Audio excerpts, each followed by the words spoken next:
Odin All-Father sat upon Hlidskjalf, the high seat of Asgard, and watched 9 worlds whirl in their courses. Yet vision without understanding gnawed at him like winter wind in an empty hall. His ravens, Hugin and Munin, returned each dusk with rumors of questions even they could not answer. Why threads of destiny tangled, why brave vows soured, why the wolf's shadow lengthened in dreams.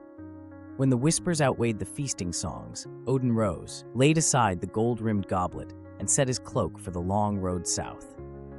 He crossed the Rainbow Bridge, its colors dim under storm clouds, and walked alone across cracking ice fields where frost giants once marched. Nights he slept beneath spear-shaped pines. Days he pressed on through sleet so fierce it flayed the skin of lesser travelers. At the edge of the world tree's roots, a mist curled like dragon breath, and there, half hidden beneath earth and stardust, gleamed Mimir's well, a mirror of liquid moonlight. Mimir surfaced, ancient as first snow, horned helm crusted with salt. "Wisdom is not cheap," he said, voice echoing like water in caverns. Odin weighed the words, then drew a small blade. With steady hands he carved the right eye from his brow.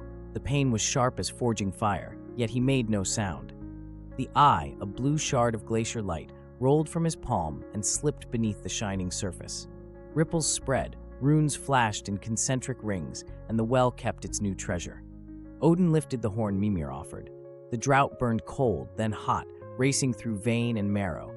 Visions cascaded, threads of words spun by Norns beneath starlit roots, the Midgard serpent stirring at the sea's edge, children unborn who would sing sagas of ash and renewal, the roaring twilight of Ragnarok, yet also the slender chances hidden within ruin.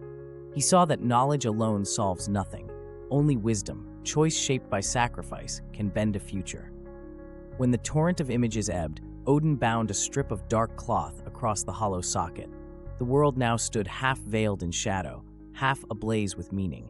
He thanked Mimir, though Mimir merely nodded, for the debt was already paid. Odin's return route wound along fjords glazed with dawn.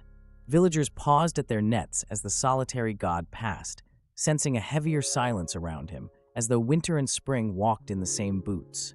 In Asgard, the Aesir noticed he spoke more slowly, weighing each counsel like gold on scales. He no longer boasted of seeing everything. Instead, he asked what others had seen, stitching their fragments to the tapestry he now carried inside. At twilight, he sometimes wandered to the parapets, gazing with his single eye across the void. He remembered the perfect orb sleeping in Mimir's depth and understood that every clear vision requires a price. Comfort, certainty, something dearly loved.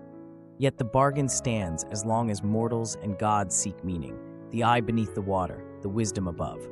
So the tale comes to us. What are we willing to lay down for a clearer view? Not all must yield flesh and blood, but time, pride, or old assumptions might be fair coin. For those who dare, one eye in darkness can light 1,000 minds.